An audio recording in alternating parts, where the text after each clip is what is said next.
Well, it's only one word.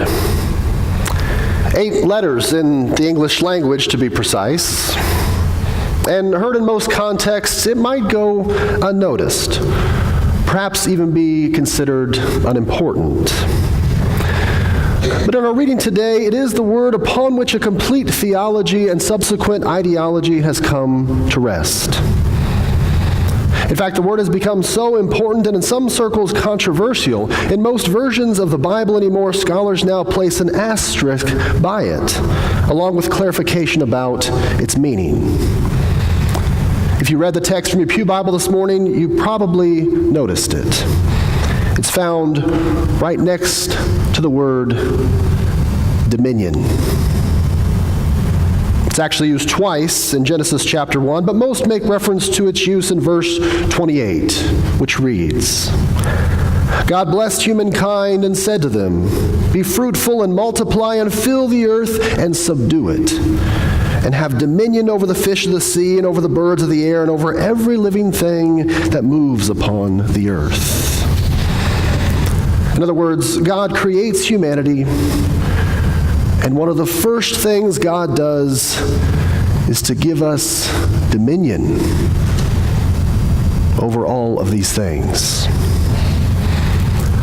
which at first glance does not sound all that complicated, and perhaps might even be what one might expect. Until, that is, it was 1967, when Lynn White Jr. published an article in Science magazine entitled The Historical Roots of Our Ecologic Crisis.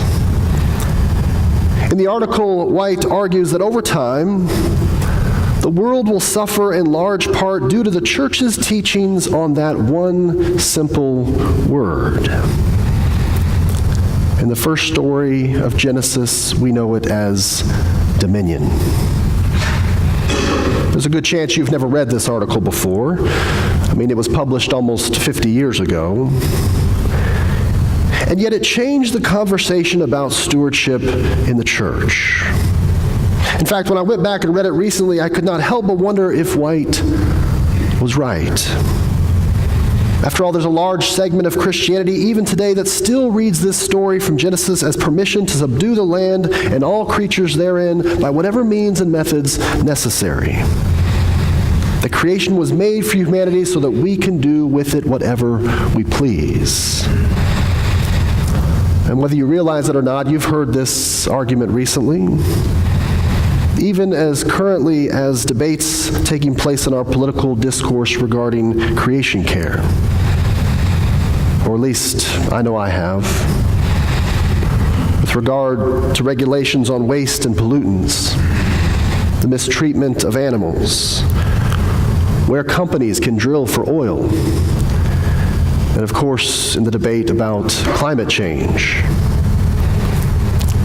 No one may be specifically referencing Genesis 1, but you can hear its common Christian interpretation throughout the argument.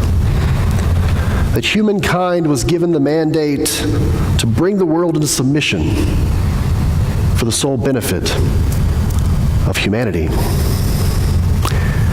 And if I'm speaking candidly, I actually prefer that argument. Or at least it's certainly easier that way, isn't it? Actually, I find myself using it to justify my actions more often than I care to admit. One experience in particular comes to mind. Of course, by now, many of you know about my tenuous relationship with snakes. To put it bluntly, I don't like them. You might even say they are my greatest fear. Even though I know they serve a good purpose on this earth, the only good snake I've ever known, of course, is a dead one. So a couple of summers ago, while I was up at Sewanee doing my coursework for my doctorate, I came back to the cabin in which I was staying after a weekend with my family. I was putting some things up before heading to class, and I went to open up the back door of the cabin, which leads out onto a beautiful screened-in back porch. As I opened the door, though, out of my peripheral vision, I saw something fall into the house.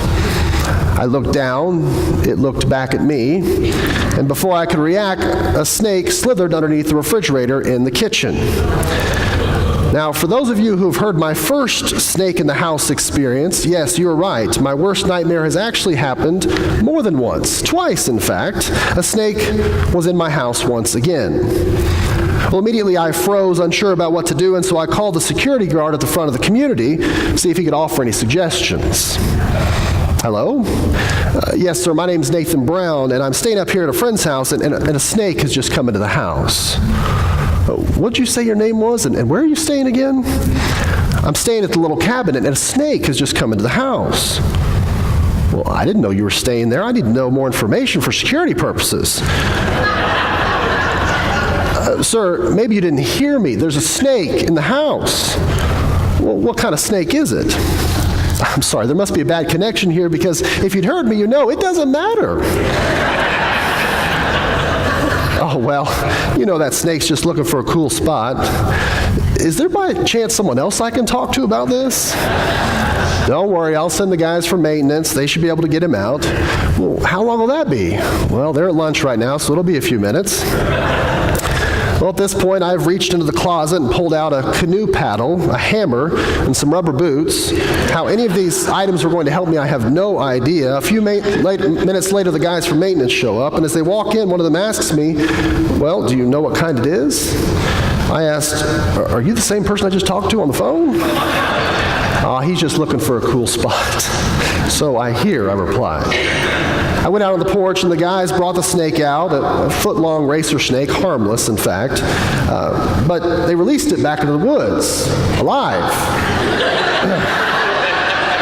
Quite frankly, catch and release was not what I had in mind here. And so that afternoon, I went to my Old Testament class and told my colleagues about my experience. I confessed my surprise when the maintenance men released the snake alive back into the woods, to which my professor replied, now, don't forget, that snake has Nephesh, too. I'm sorry, what? She went on, remember, in the first story of creation, all living creatures, not just humans, are created with Nephesh, or what is translated in our English language as a soul. That's the Hebrew word used for the life that God gives to all living things. God makes a distinction between the responsibilities of what God creates, but God makes no distinction in the kind of life God gives both to humanity and all those creepy, crawly things. Even the snake in the Garden of Eden has Nephesh. So the next morning I was getting ready for class, brushing my teeth in the living room, when I noticed something strange over by the fireplace in the house. I had not remembered seeing a string or a piece of straw the evening before over on the hearth, but as I saw it slither underneath the basket, I knew what it was. A snake in the house again. If you're keeping track, this is number 3. I called security. I've got another snake in the house. Do you know what kind it is? Could you just call maintenance, please? Oh, he's just looking for a cool spot. Same guys brought the snake out of the house. You know what they said to me? You know, we think this might be the same snake. I said, oh, really? Then one of them followed up, don't worry, we'll take care of it this time. He won't be coming back. And for some reason, beyond my comprehension and understanding, I said back to him, oh, don't do that. Even snakes have Nephesh, too. It's funny, and yet it makes a difference. Yes, God makes a distinction between our responsibilities. God gives humanity dominion over all things, but God does not distinguish between the life God gives to all God creates. Which then makes that word dominion take on a different meaning, doesn't it? We're not given power over creatures that mean less to God and therefore can do to them whatever we please. We are given the responsibility of caring for all life because it's all equally important to God. Now, I realize this may seem difficult to fully embrace. I get it. It's difficult to believe that God actually cares about that pesky mosquito that bites you or that squirrel that wreaks all kinds of havoc in your attic. In fact, I think this is part of the reason the importance of caring for creation has been a difficult argument to make. Makes me think of the cover article of Time magazine released back in the early 2000s, just after the scientific community began releasing their findings on what was then called global warming. The cover title read, "Be worried, be very worried." And the picture next to the title included a polar bear on top of a floating piece of ice in the middle of the Arctic. I imagine there are many for whom this is the image of today's environmental crisis. It's not that polar bears and melting ice caps are not important, it's just there are too many other bigger problems a little closer to home about which surely God cares more. I don't know. What I do know is that God gives us not just power and authority over every living thing, but responsibility to care for them. Which for people of faith then changes the conversation. We don't just care for creation based on whether or not we believe in the legitimacy of climate change. No, we care for creation because God created us to. We don't care for only those parts of creation we deem good. We care for all of creation because God deems it all good. We're not given a choice about whether or not we should care about the environment. No, our first calling is to be good stewards of all that God has made.